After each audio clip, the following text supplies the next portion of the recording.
अच्छा, इसमें जो मैंने ऐड किया है वो ये ऐड किया है कि हम जनरलाइज एंजाइटी डिसऑर्डर को असेस कैसे करेंगे, या क्लिनिकल जजमेंट जोन सी है वो हमारी डायग्नोसिस के टाइम पे कैसे होनी चाहिए, हम कैसे इंटरव्यू को प्लान करें, स्ट्रक्चर करें, ओपन एंडेड करें, या जो स्टैंडर्डाइज असेसमेंट टेस्ट हम यूज करें वो हमारे कौन से होने चाहिए, और अगर हमने डायग्नोसिस चाइल्ड के लिए वर्जन यूज करना है तो वो कौन सा होना चाहिए। या फिर एक की पॉइंट मैंने इसमें ऐड किया, वो ये इसलिए ऐड किया है कि आपको ये पता लग सके कि कोई एक ऐसा पॉइंट जिससे आपको फौरन से क्लिक हो कि हमने जो डायग्नोसिस बनाया है वो ठीक है या नहीं ठीक।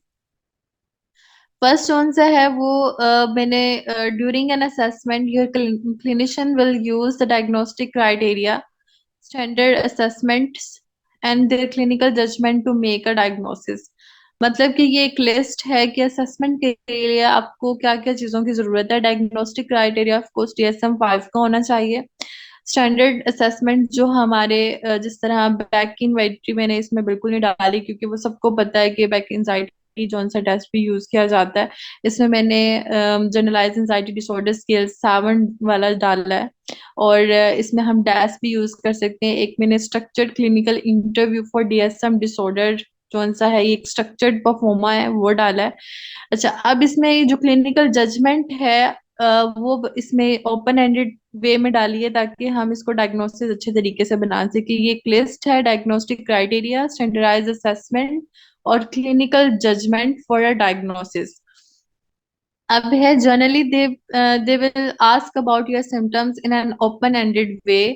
about you must be asked to complete self-report questionnaire. The typically brief measure can determine the diagnosis or severity of symptoms. अब इसमें क्वेश्चन फिल करने के दो तरीके होते हैं कि अगर तो एलिजिबिलिटी है कि जो भी आपके पास आया है पर्सन, अगर तो वो खुद कर सकता है, लिकर स्केल होता है, तो वो खुद कर ले। अगर नहीं कर सकता तो दो तरीके होते हैं। या तो आप उसको सिंपल लेम लैंग्वेज के अंदर ट्रांसलेट करके पूछते हैं, या ओपन एंडेड वे में पूछते हैं। दो तरीके होते हैं क्वेश्चन फिल करवाने के क्लिनिकल सेटिंग में। और जब ओपन एंडेड क्वेश्चन पूछते हैं तो इसमें हमारी दूसरी हिस्ट्री भी कवर हो जाती है, मतलब कि जितनी भी असेसमेंट हिस्ट्री होती है वो भी आ जाती है, और मेंटल स्टेट एग्जामिनेशन भी हो जाता है। अब इसमें जनरलाइज एंजाइटी डिसऑर्डर स्केल 7 हमने यूज किया ताकि इससे हमें सिवियरिटी ऑफ सिम्टम्स का भी पता लग सके कि कट ऑफ स्कोर से जितने भी अबव आएगा तो वो रेंज के अंदर हो रहा होगा कि सिवियर लेवल पे या मॉडरेट लेवल पे या सिवियरिटी के कौन से लेवल पे है। सेकेंड जोन सा है वो in specialised care setting like an anxiety disorder clinics. Standardized assessment tool are sometimes used to elevate symptoms in case your clinician could conduct semi-structured interview. The interview is like to include a standardized questions and your answers will help your clinician to make an accurate diagnosis. ये बिल्कुल पहले वाले paragraph को summarise किया गया है कि हाँ, हमने स्टैंडर्डाइज असेसमेंट टूल को किस तरह से यूज किया है ताकि हम एवेलुएट कर सकें सिम्टम्स को और सेमी स्ट्रक्चर इंटरव्यू कर सकें।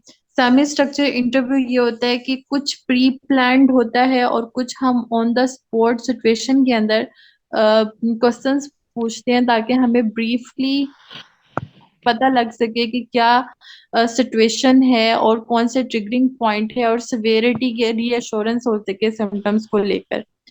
और डायग्नोसिस को हम एक्यूरेट बनाने के लिए टेस्ट यूज करते हैं जो कि मैंने आपको पहले भी बताया। Then है commonly used and well validated diagnostic interviews for adult include structured clinical interview for DSM disorder and the anxiety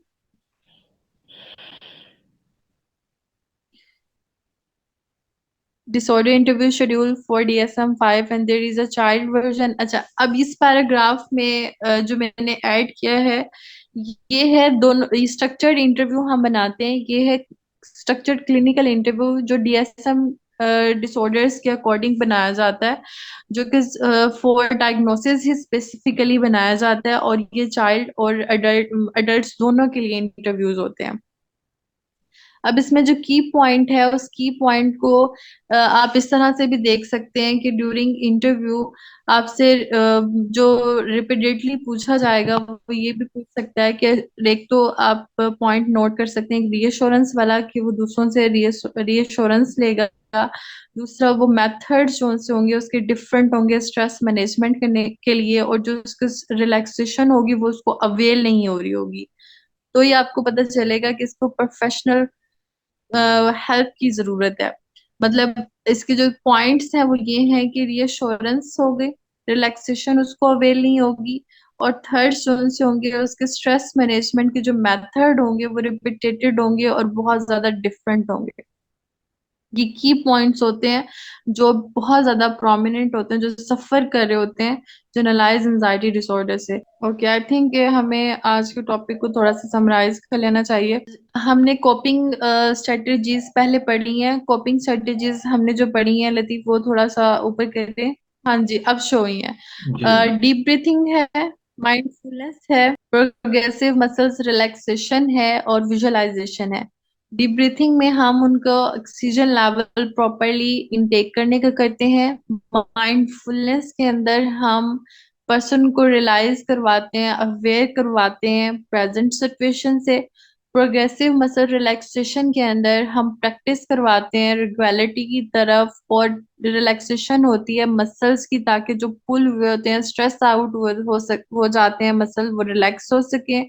visualisation में हम इमेजिनेशन करवाते हैं सिनेरियोज की, ताकि नेगेटिविटी से पॉजिटिविटी की तरफ आ सके, और वो सिनेरियो पर्सन के खुद के फैंटेसाइज किए होते हैं। जनरलाइज एंजाइटी डिसऑर्डर जो है वो एक specific type of anxiety disorder है। इसमें वेरिएशन आती रहती है, मतलब पर्सन एक डोमेन से फौरन शिफ्ट कर जाता है दूसरी डोमेन के अंदर, जस्ट एक डोमेन के अंदर स्पेसिफिक नहीं रहता। इसका क्राइटेरिया कि अगर हम देखा जाए तो इसके 6 मंथ डायग्नोसिस करने के लिए लाजमी होने चाहिए, जो सिम्टम्स कॉग्निटिव और फिजिकल सिम्टम्स में कंसिस्ट करते हैं। इसमें जो चीजें प्रोमिनेंट आती हैं वो ये होती है कि रेस्टलेसनेस, एचनेस, टायरिंग इजीली, मतलब फटीग यूजुअल से ज्यादा होती है, कंसंट्रेशन बहुत लो होती है, आपका माइंड ब्लैंक हो जाता है, इरिटेबिलिटी होती है, इंक्रीज मसल्स एज होते हैं, और डिफिकल्टी इन स्लीप होती है। ये प्रोमिनेंट सिम्टम्स होते हैं जो जनरलाइज एंजाइटी डिसऑर्डर के अंदर आपको नजर आते हैं सिग्निफिकेंटली।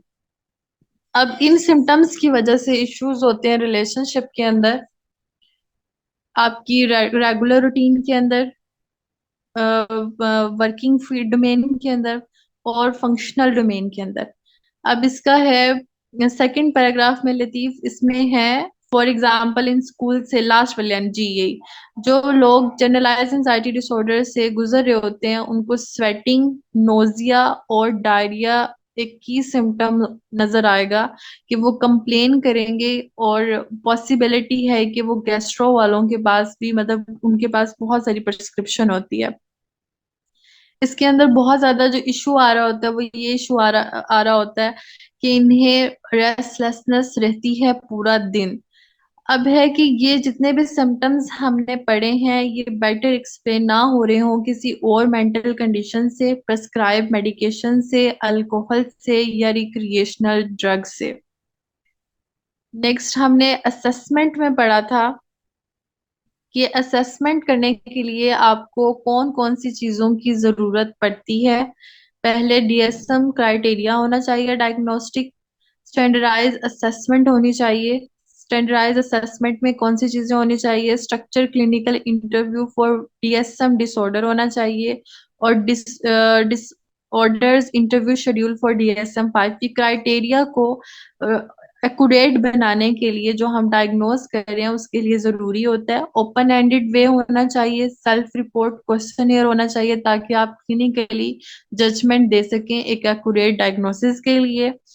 और अगर आपने की पॉइंट्स ढूंढने हैं कि आप फौरन से क्लिक कर सकें कि आपने कैसे डायग्नोसिस बनाया है, तो आप ऑब्जर्व कर सकते हैं कि कोई भी जो सफर कर रहा है जनरलाइज एंजाइटी डिसऑर्डर से, वो कॉन्टिन्यूसली सीख करेगा रीअश्योरेंस को, उसके बड़े डिफरेंट मेथड्स होंगे स्ट्रेस मैनेजमेंट को लेके, रिलैक्सेशन अवेल नहीं होगी।